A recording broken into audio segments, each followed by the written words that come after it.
Lord of all he surveys, Africa's king of the beasts.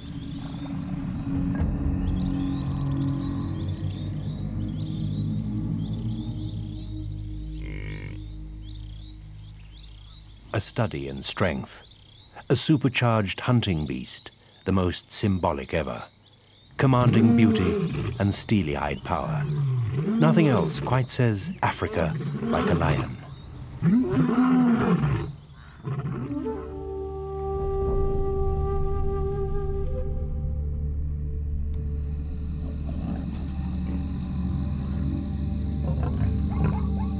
The lion has long been called king of the beasts, but there was a time when other animals disputed his right to rule.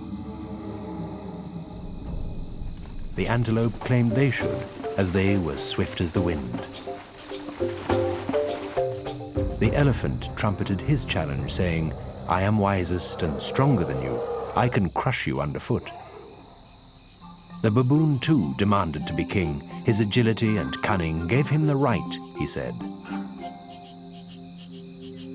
And yet another, the eagle, staked his claim because he had the power of flight.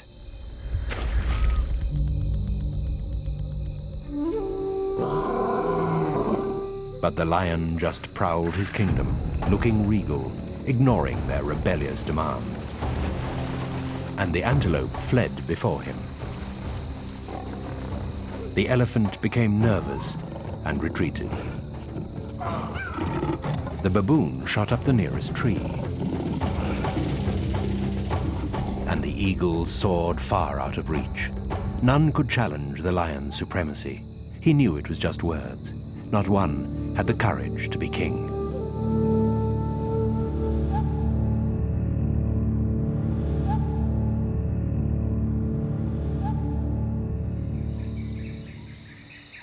Lions are big cats.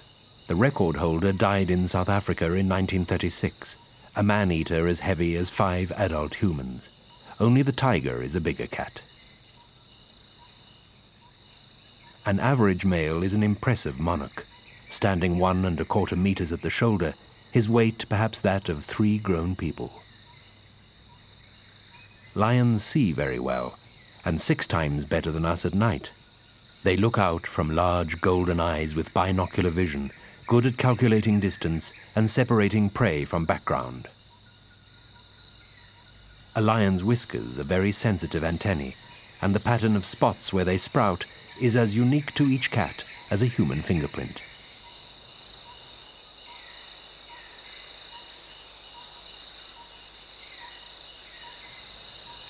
A lion is a study in controlled power.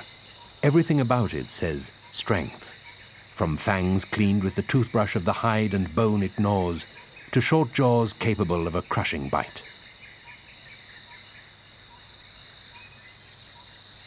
Africa's top carnivore has immensely powerful neck and jaws.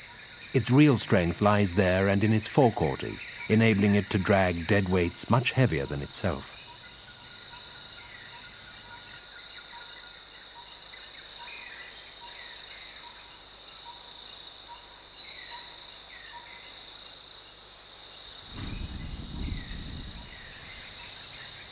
Lions tuck their claws away in special pockets when they're not using them. These spring-loaded switchblades need to be sheathed to save wear and tear, especially when padding round their kingdom.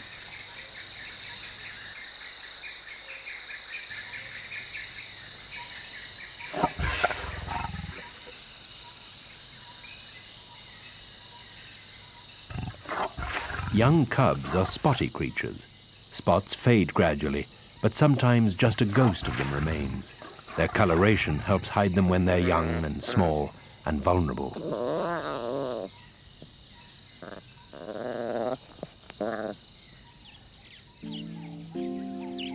Just very rarely, a white lion is born. It's not an albino, but a lion with a faulty gene, so it lacks the usual color in its hair shafts.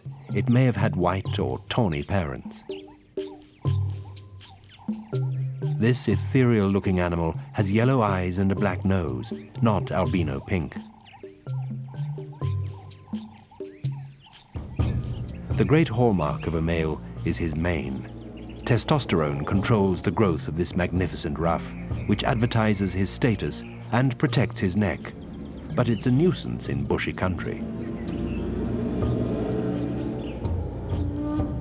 Stress can make a lion lose handfuls of mane, but this one's having a bad hair day for a different reason. It's not a he, it's a she, a female overdosed with testosterone.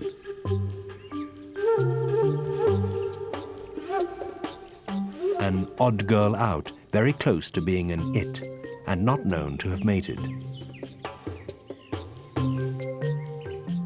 All lions, including India's few, belong to exactly the same species. There are no subspecies to this part of the cat family.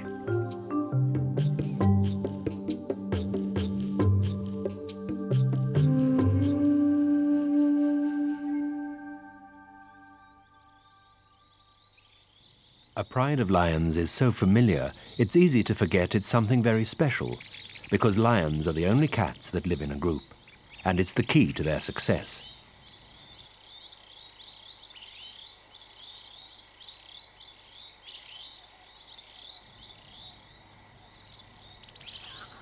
The pride is almost entirely a sisterhood of closely or distantly related females. The females are usually in a pride for life, but not males. They are evicted at about 3 years and can have a very tough time of it after that.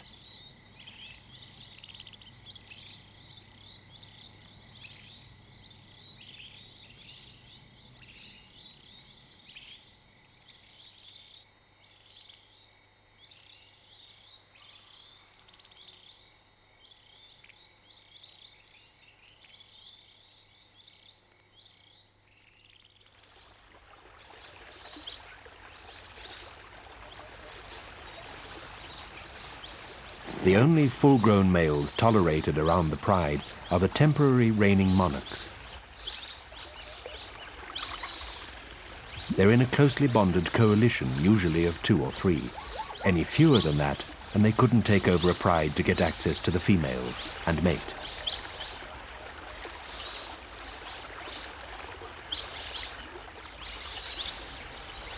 The males are kept on their toes when the females are on heat.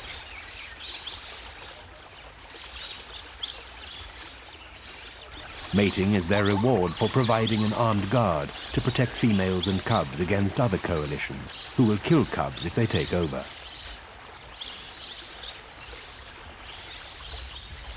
Once a male has laid claim to a female, his allies usually keep a respectful distance, but not always.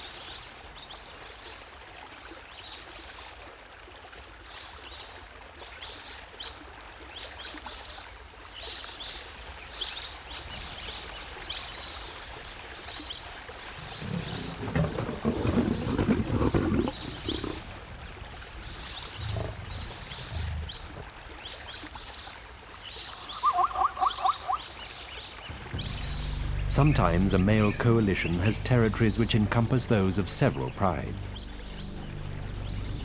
This big male has one overlapping the border of Botswana and Namibia. He strides round it confidently, watching for rivals who might slip in and try to mate with the females under his protection.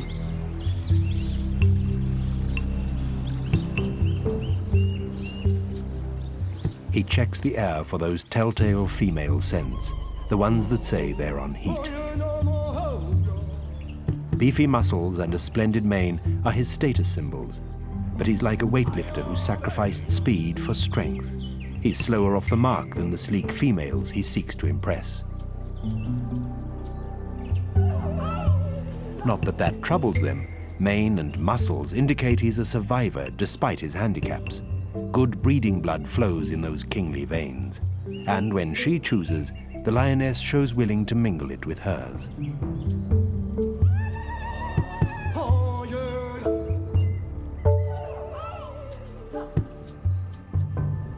And the male dutifully picks up his cue.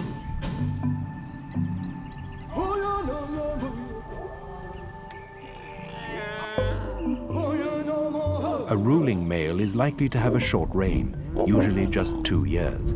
So he must make the most of it and mate often, whenever the chance arises.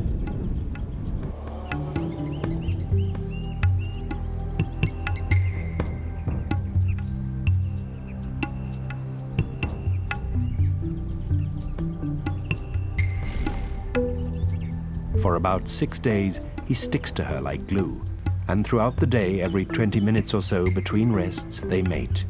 The need to do so is a real slave driver.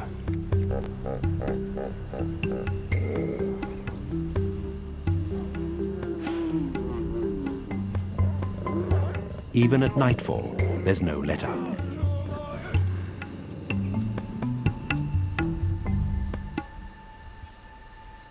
His sperm count probably drops to 0, not that he'd know. He won't quit until she's out of estrus and stops soliciting. There's no other way to try and make sure her cubs are his. A female is pregnant 3.5 months, longer than any other cat. As the safety of her newborn is paramount, she gives birth in hiding.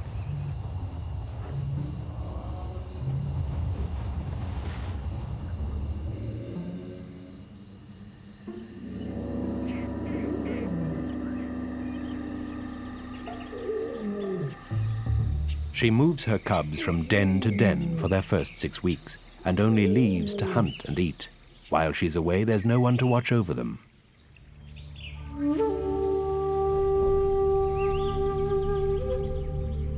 Her bundles of fluff are now old enough to join the pride, where there's not just mum to keep an eye on them. In a close unit like the pride, lionesses look after each other's cubs, attention seekers that need discipline.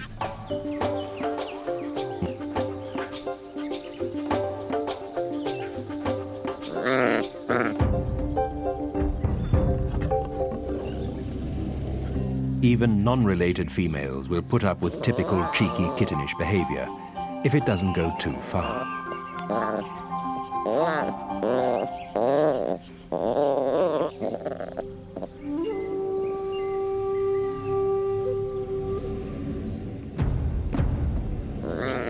So close is the pride bond that females with cubs the same age happily pool their resources. They play and groom and suckle across the board. It's a real working commune with plenty of childminders.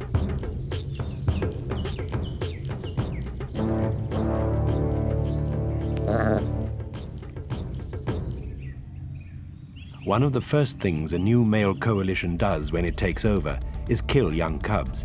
This is not cruelty nor viciousness, but a simple, overwhelming need to breed.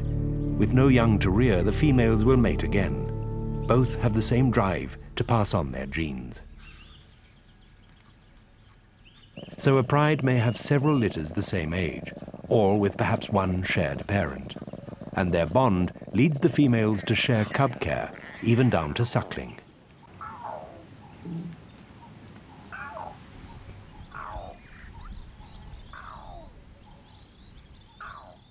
When it's about 3 months old, a cub starts having a crack at stalking. This is a basic lesson in catching food and earning its keep. First experiments are always conducted on a relative. An experimental throat tackle, something it'll eventually do on prey. Hunting is learned and genetically hardwired and instinctive.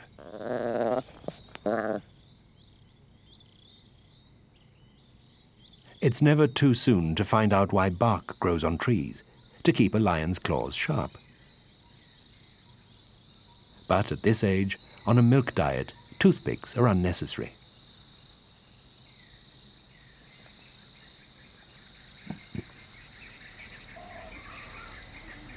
Older cubs are above such child's play. They're into learning how to knock down prey, only not the real thing just yet.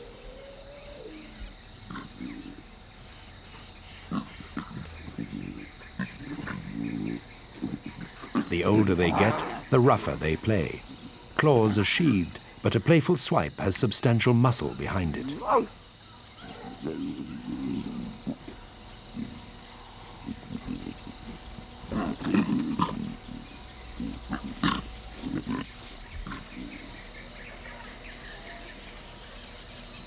It's a little early, though, to try out some lessons. Growing up in this society is all about learning how to survive, and that revolves around food.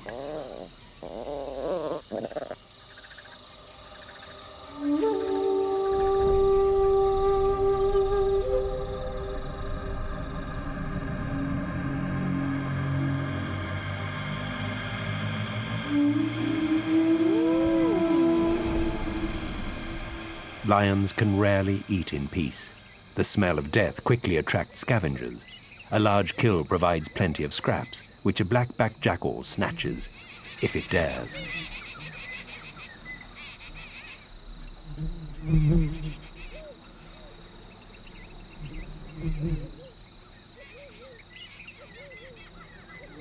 But stealing is dangerous, like playing Russian roulette.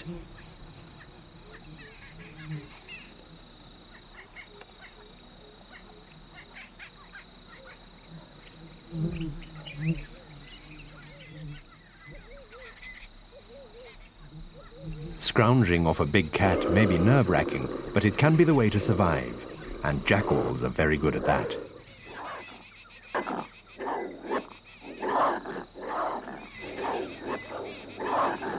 But the chief scavenger and lion competitor is this animal, the hyena. Though his stomach looks bursting, this big male is not going to give up his kill.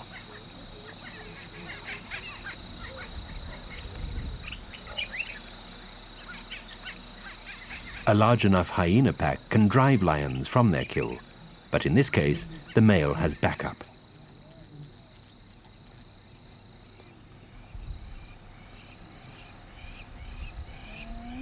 Hyenas and the rest must just sit it out. In a single sitting, a hungry lion can devour about 50 kilos, like eating an adolescent human. Even weighed down like that, he still has energy to drag his kill.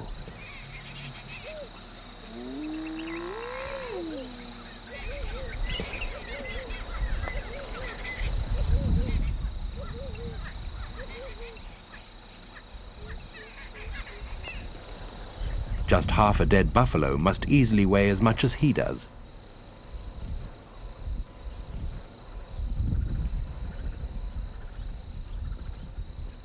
Just try stealing it now.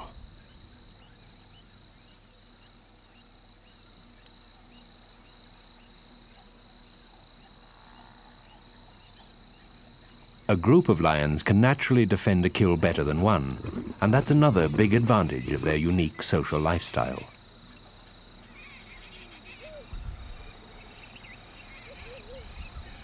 Lion and hyena are rivals with a deadly relationship, but this time, the hyenas know they're beaten.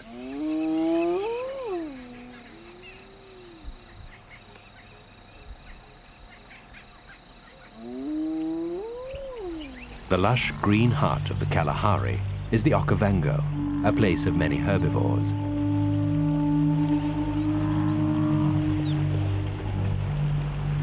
And their predators. Buffalo are extremely dangerous for a lion to attack, but in water they can be sitting ducks.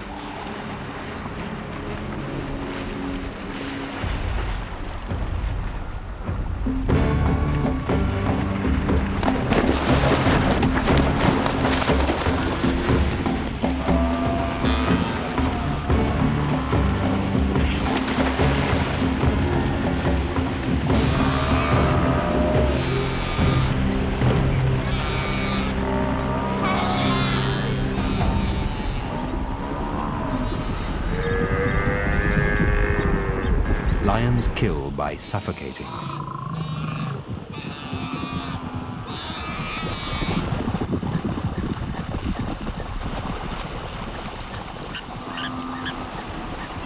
It can be a slow way to go.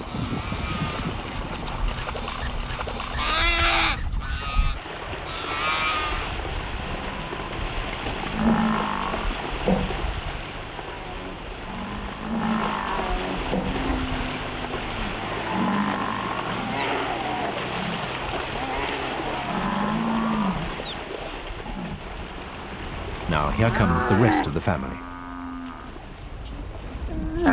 keen to help, but youth and inexperience make them more of a hindrance.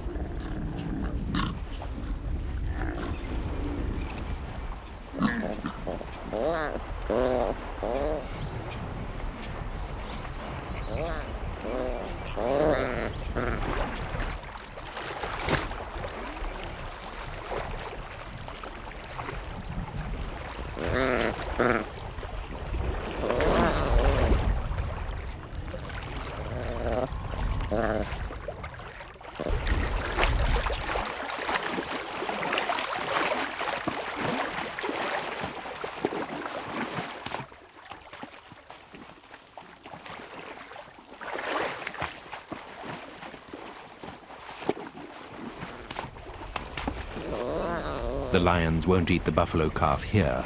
They'll drag it clear.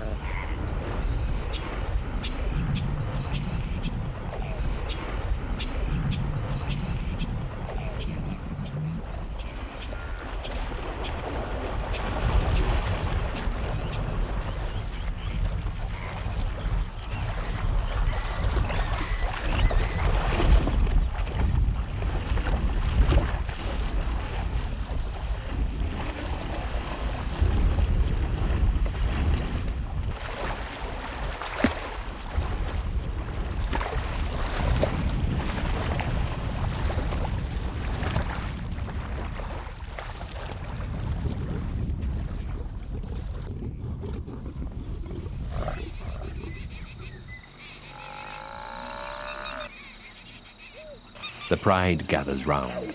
The cubs are still hesitant and awkward, but they'll quickly learn what to do by copying their elders.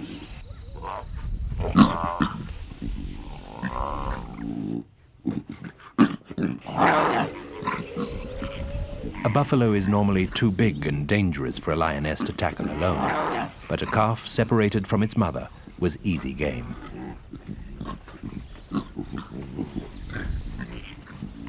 Mealtimes have a pecking order. Normally, adults feed first. Today, they stand back and allow the cubs to.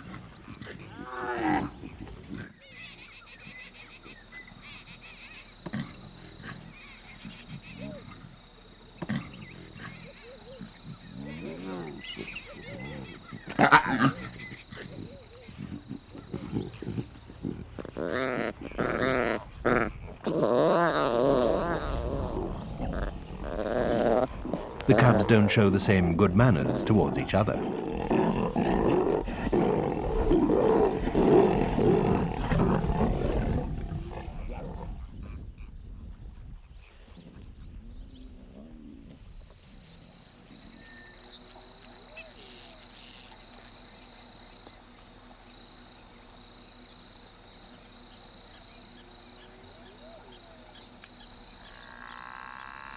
The bigger a kill, the more food. Group living means there are more lions to make big kills, but some prey animals are small, and this one, the warthog, provides lions with many a meal.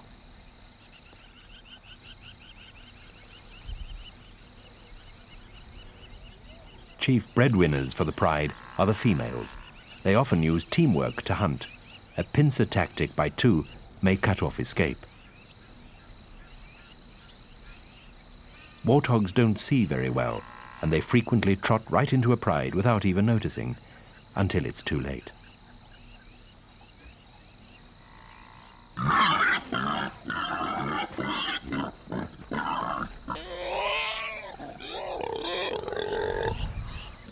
There's a lineup of keen and hungry spectators. There won't be much to go round, but they all move in.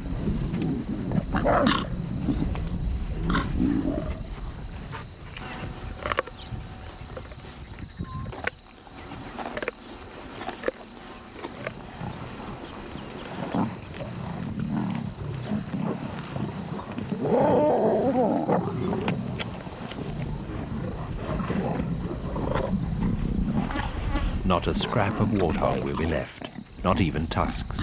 The downside of group life is that meals must be shared.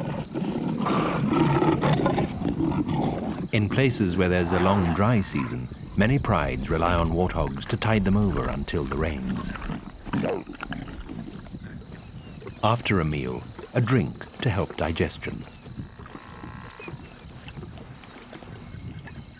The pride has hardly finished eating when in come the keenest-eyed scavengers, the vultures.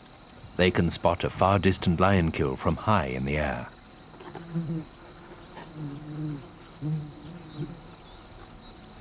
Some diners are still at it, but the vultures will head the food queue.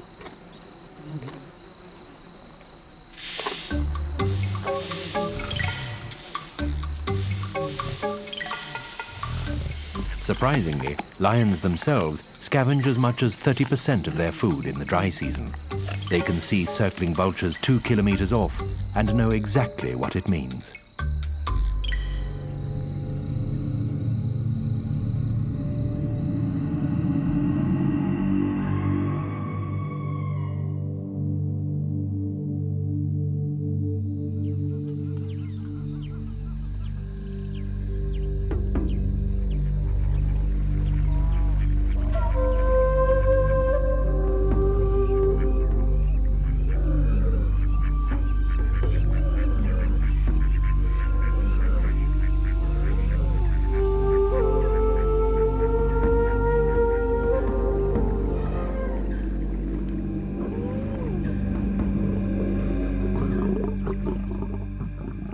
A lion's usual home is the savanna.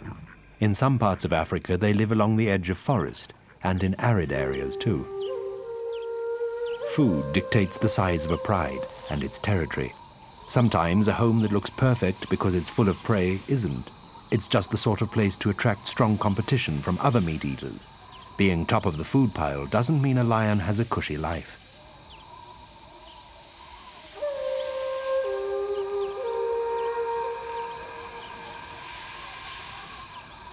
If prey is thin on the ground, a pride may need a territory bigger than Paris. But in really good habitat, something only like a small town. Where the grass is greener, the hunting's easier.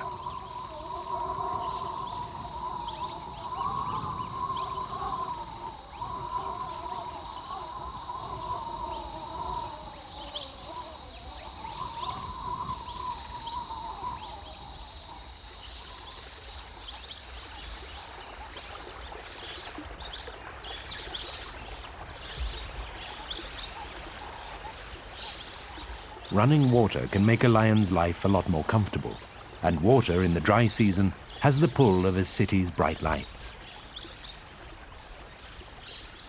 Lions can't resist them, because water holes are where the prey is, and because lions need water, like everyone else.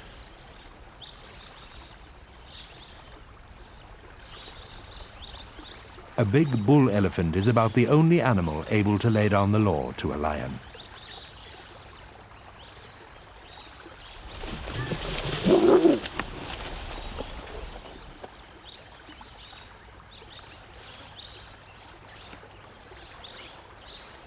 "1-0 to the elephant. Conflict is a fact of life in the dry season, when everyone's after the same evaporating lifelines.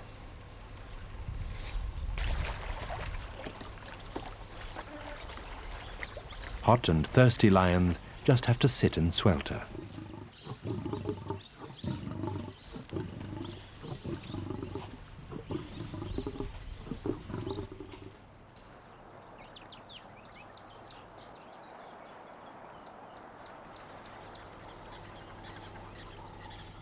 In Zimbabwe's Mana Pools region, prides have territories of over 200 square kilometers.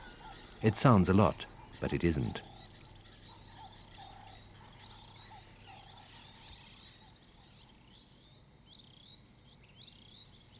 It's an area where water comes and goes as the pools fill up in the rains, then vanish in the dry. When it's wet and green, it's full of meat on the hoof. In Lionland, females hold the territories. It's where most were born and schooled in what to eat and where and when.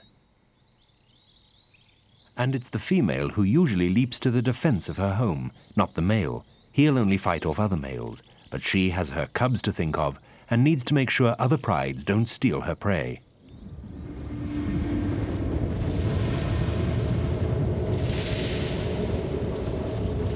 The dry season in the Okavango, harsh and stressful. A long wait for rain to rescue everyone from drought, hunger and heat. The bush is tinder dry. Fires break out, making life even worse.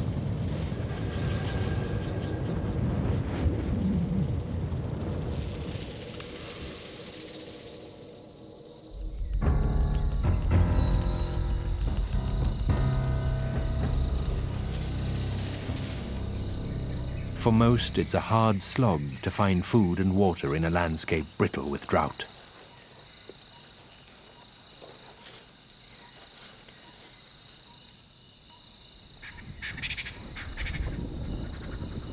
But then the rains come.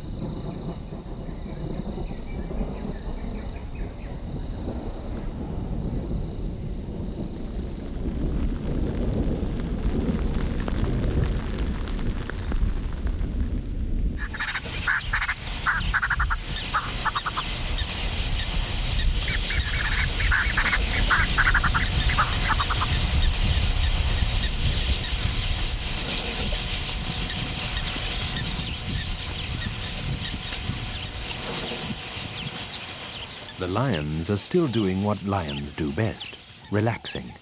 There's fresh blood around now, newborn herbivores.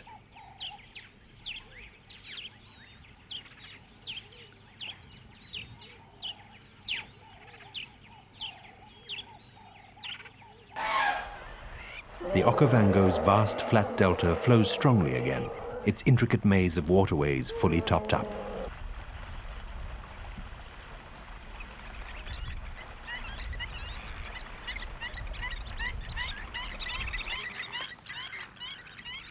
This rich, lush region is one of the very best homes Africa can offer a lion.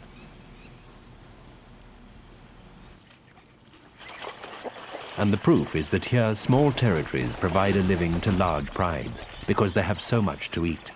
And this food dependency began a very long time ago.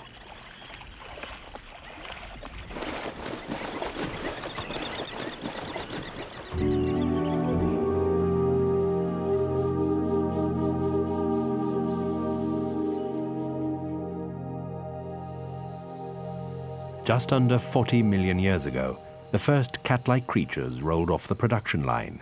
The earliest looked like a mongoose, lithe, intelligent, a capable and successful hunter.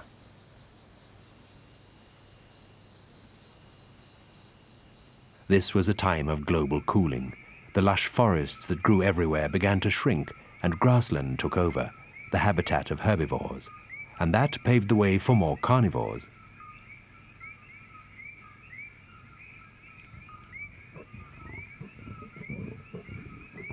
Pseudolyras followed on from the mongoose-like first cat ancestor.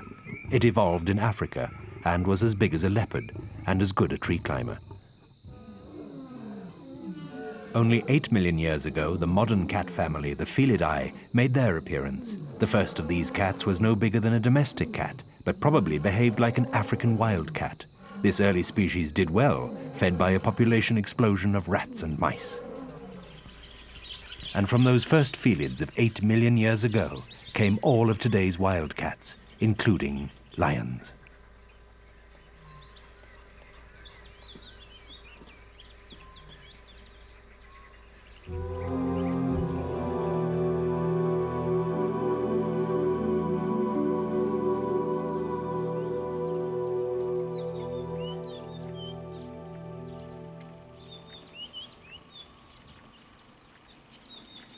Lions are seriously laid back. When they're not out looking for a bite, they're snoozing, which is most of the time. Most humans know where their next meal's coming from. A lion doesn't. So lazing makes sense. It saves energy. Plus, a lion's heart is small relative to its size, so if it rushed about all day, it'd easily overheat.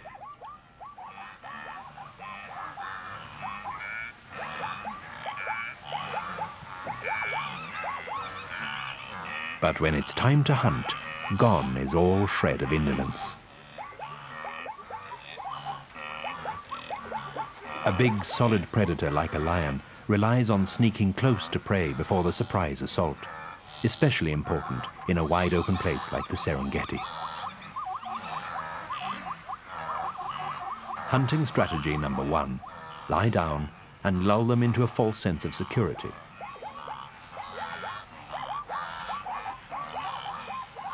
And she's already been forgotten.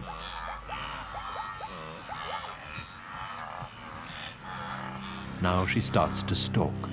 First-class muscle control and an extremely supple, flexible spine enable her to move like this.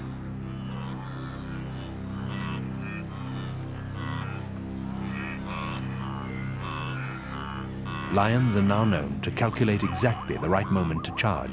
If they're close enough when the prey sees them, they'll do it. She should be close enough now, and she's still out of sight and out of mind.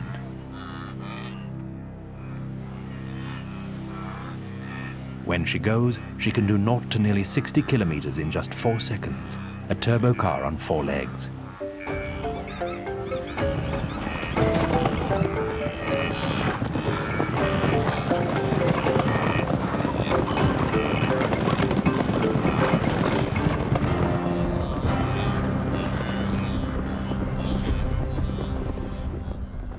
But something went wrong, and it often does. 4 out of 5 lion chasers fail. A successful hunt is not just skill, it's luck.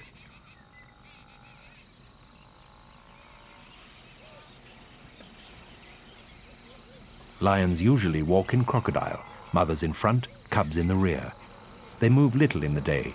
Dawn, dusk, and night are their active times when it's cooler, and keen night vision tilts the hunting odds in their favor. Often they follow herds of buffalo.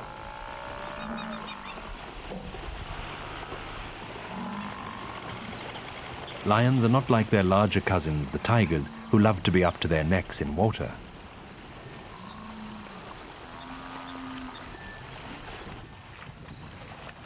But in some parts of Africa, the reputedly water-shy lion swims regularly.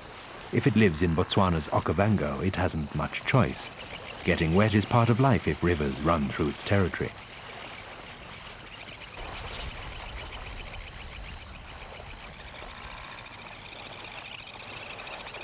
A good doggy paddle gets them where they want to be.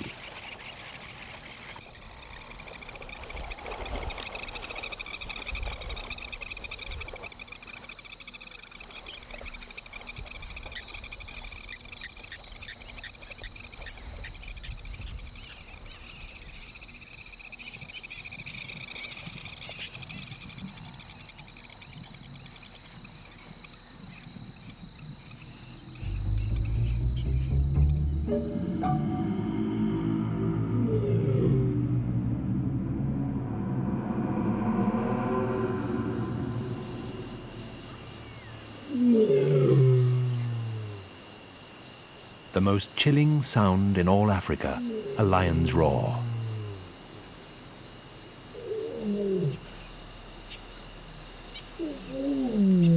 This thunderous greeting to the dawn has the same decibels as a small plane taking off.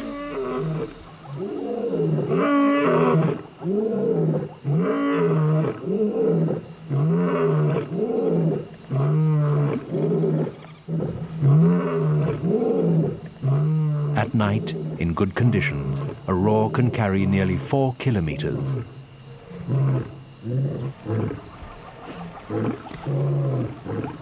Lions roar most at dusk and dawn because that's when sound carries best. And both sexes roar, not just the males.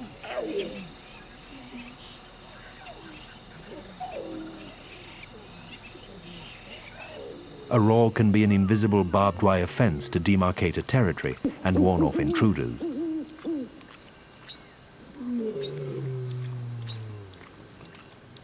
Roars are also contact calls. Animals that live in groups need a way of telling the others who they are and where they are over a distance. A full-blooded roar only comes with adulthood.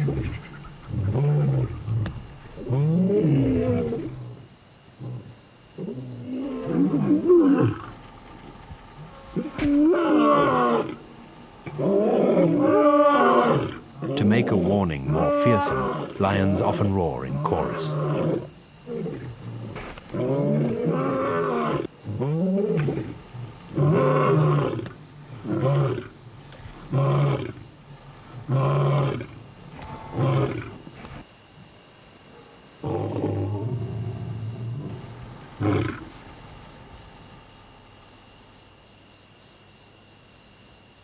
That should head them off at the pass.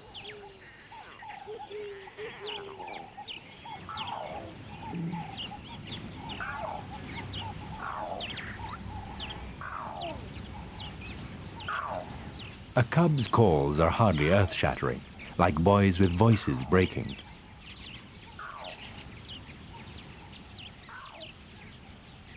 Just as good as a roar are silent signals, the messages written in invisible ink on notice boards of tree, grass or bush. Lions get their pedicures on bark. Raking talons keeps them sharp by stripping off worn outer layers. And scent glands between the toes may also paste up chemical messages.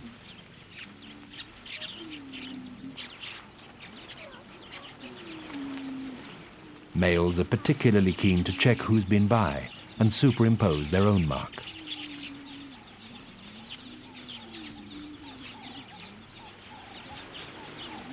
If you live in a group, it's a good idea to stay friends, and body talk's a fine way to do it. Close physical contact achieves the same end in lion society as in human.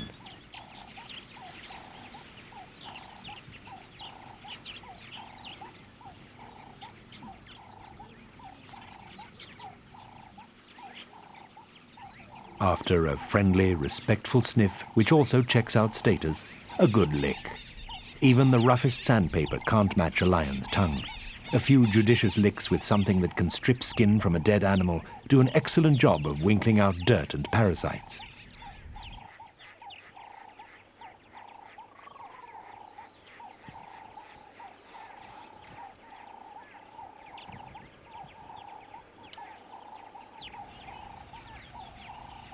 And licking is part of the glue that binds the group.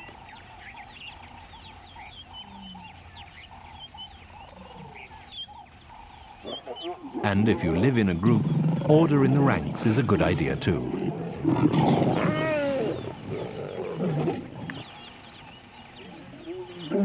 This female is irritated, but she bows to superior muscle power.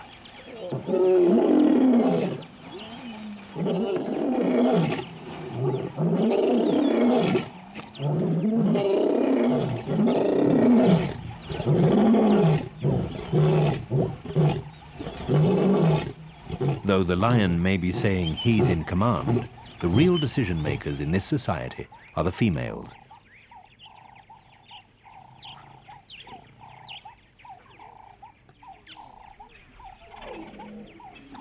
Young lions are great at body talk. Playtime is full of it as the cubs learn what group life is all about and train for a hunting profession.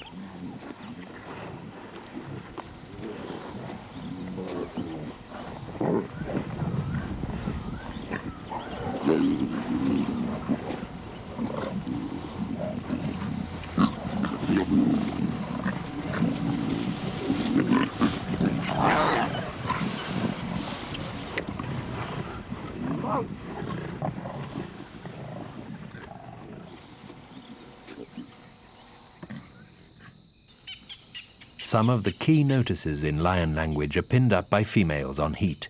These are pungent invitations written in urine, which the pride's resident males read with great interest. A female litters her trail with them.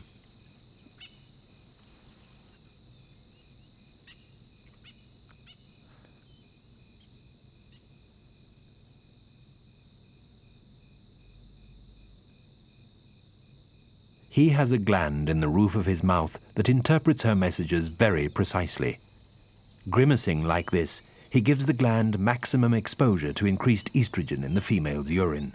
Scent molecules of it hang in the air and lie on the grass.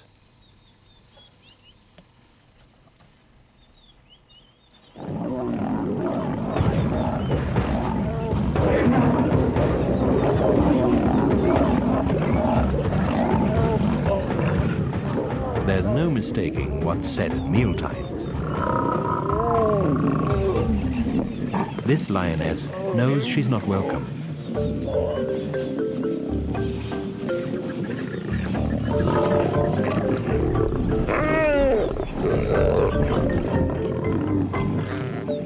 Sometimes a kill gets them so excited, the lions paw the ground round it in a misplaced scent-marking activity. Lion talk can be powerful stuff, and when they let rip, everyone sits up and takes notice.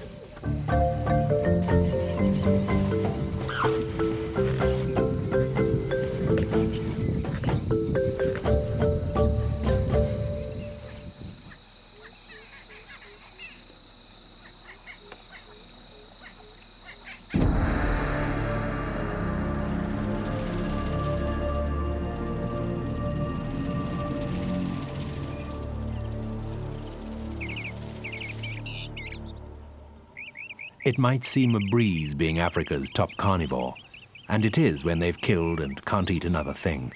Then they live in peace with the neighbors, but the neighbors are always aware of them.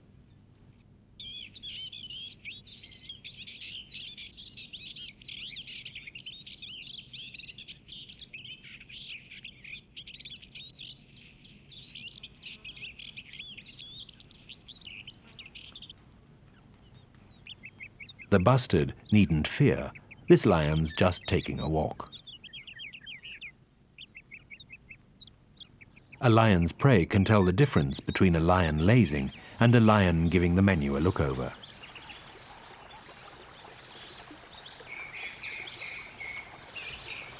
A lion settling down is a lion in neutral.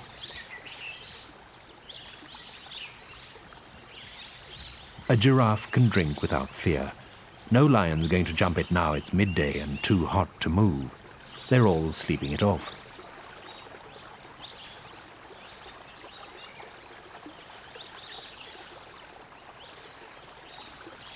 Cats are notoriously curious. This stone on legs needs checking out.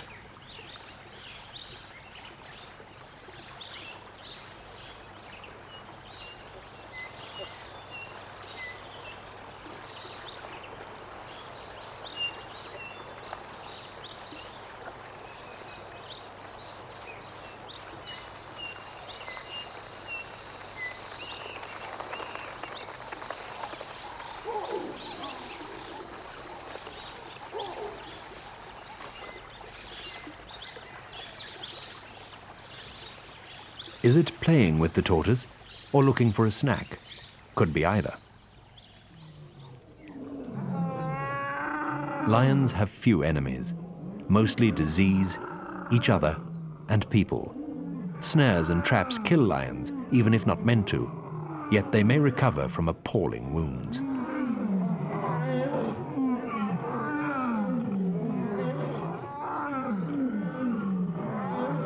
Lions and tigers are the cat world's only regular man-eaters, but usually they avoid people. Very wise in respect of East Africa's Maasai tribe. Their ultimate test of manhood and bravery was to kill a lion, just with a spear. But this ancient rite of passage no longer exists. Since the 1970s, Kenya has protected its lions.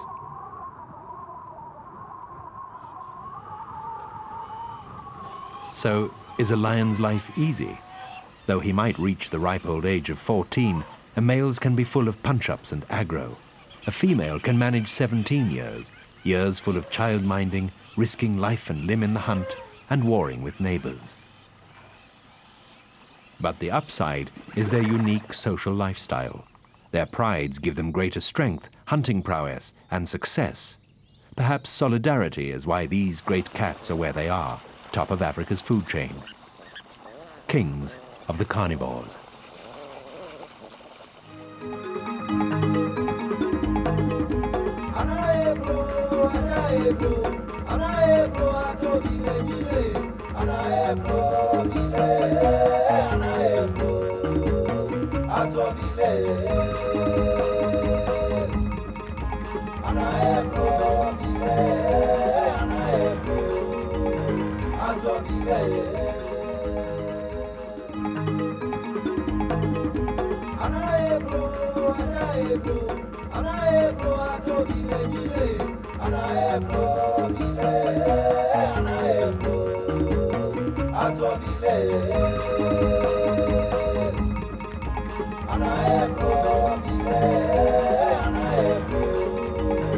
Azobile,